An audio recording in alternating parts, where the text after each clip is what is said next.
মারাত্মক নিরাপত্তাহীনতায় ভুগছেন সংসদ সদস্য ব্যারিস্টার সৈয়দ সাইদুল হক সুমন। জীবনের নিরাপত্তা চেয়ে এরই মধ্যে রাজধানীর শেরেবাংলানগর থানায় একটি সাধারণ ডায়েরি করেছেন সুমন।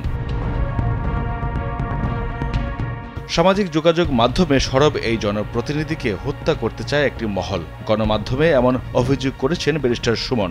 কারা হত্যা করতে চায় তাকে, আর কারাই বা হুমকি দিচ্ছেন তাকে, এমন প্রশ্ন এখন সামনে।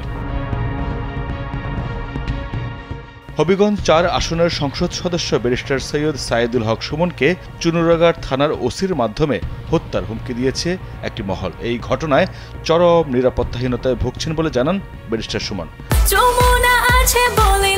যমুনা রেফ্রিজারেটর, খাবার ফ্রেশ তো লাইফ জম্পেশ। জিডির তদন্ত কর্মকর্তা শেরেবাংলানগর থানার এসআই শরীফুজ্জামান শরীফ কালবেলাকে জানিয়েছেন, অফিসিয়াল কপি এখনও তার হাতে পৌঁছেনি। জিডির কপি পেলে ব্যবস্থা গ্রহণ করা হবে বলেও জানান তিনি।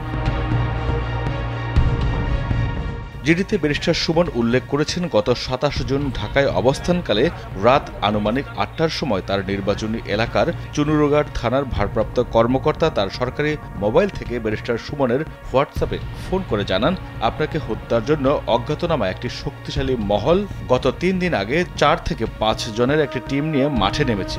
সুমন যেন রাতে বাইরে বের না হন এবং সাবধানে থাকেন।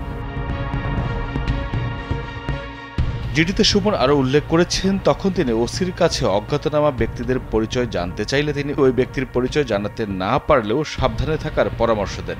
এই বিষয়টি জানার পর মারাত্মকভাবে নিরাপত্তাহীনতায় ভুগছে বলে জানান ব্যারিস্টার সুমন।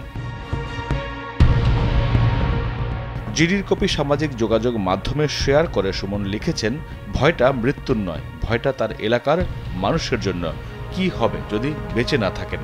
প্রশাসন হুমকিদাতাদের খুঁজে বের করে ব্যবস্থা নেবেন বলেও আশা সুমনের। তিনি মনে করেন, দুর্নীতিবাজদের বিরুদ্ধে সংসদে সোচ্চার হওয়া এবং কতিপয় দুর্নীতিবাজদের বিরুদ্ধে নিজ উদ্যোগে মামলা করায় তার উপর ক্ষিপ্ত হয়ে হত্যার হুমকি দিয়ে থাকতে পারে। হুমকির বিষয়ে জানতে চুনুরুঘাট থানার ওসির সঙ্গে যোগাযোগ করা হলেও কোনো বক্তব্য পাওয়া যায়নি। তবে একজন প্রবাসী গণমাধ্যম কর্মীর সঙ্গে ওসির কথোপকথনের একটি অডিও কালবেলার হাতে এসেছে।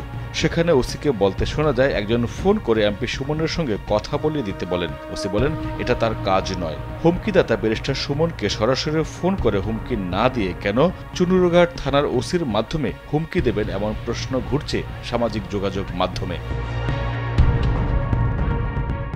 মাইদুর রহমান রুবেল, কালবেলা।